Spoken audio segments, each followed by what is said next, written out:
Nuova udienza preliminare davanti il GUP del Tribunale di Agrigento Giuseppe Miceli nell'ambito della richiesta di rinvio a giudizio nei confronti di 47 persone, coinvolte in un altro filone d'inchiesta sull'ormai nota carica delle 104. Il giudice ha dato l'ok alla costituzione di parte civile dell'ASP di Agrigento, mentre dovrà sciogliere la riserva circa ulteriori richieste pervenute dalla CISL, Nuove Ali e Codici Sicilia. Il GUP ha inoltre dato 30 giorni di tempo alla Procura di Agrigento per specificare meglio i 57 capi di imputazione ritenuti allo Stato generici ed indeterminati.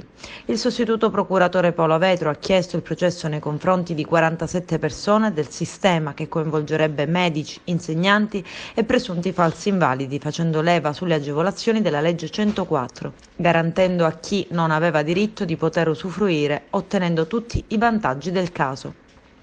La prima vera inchiesta sul sistema della 104 risale al settembre 2014. La procura, allora guidata da Renato Di Natale con l'aggiunto Ignazio Fonso e il sostituto procuratore Andrea Maggioni, mise gli occhi su quello che sembrava essere un ben consolidato sistema composto da medici, faccendieri e finti disabili che faceva leva sulle agevolazioni della legge 104 e garantiva a chi non aveva diritto di poter usufruire, beneficiando quindi di tutti i vantaggi.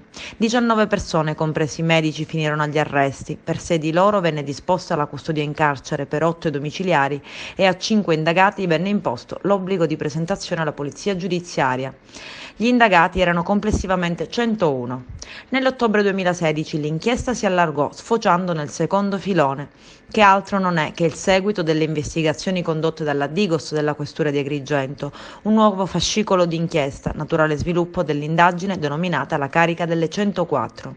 In questo caso il numero degli indagati salì a 252. Oltre 100 sono medici che operano in tutta la provincia di Agrigento e altri ancora che operano in Sicilia e su scala nazionale. Gli insegnanti indagati sono un centinaio, a loro si aggiungono bidelli, faccendieri, portaborse, semplici galoppini. Numerose perquisizioni furono effettuate dagli agenti della Digos di Agrigento che acquisirono documentazione e fascicoli personali riguardanti 54 docenti che hanno trovato posto in scuole materne della provincia di Agrigento usufruendo della legge 104, nonché su altro personale dipendenti di enti pubblici tra cui INPS e ASP. Passa un anno, siamo nell'ottobre 2017 e si apre il terzo e al momento ultimo filone d'inchiesta legato alla carica delle 104.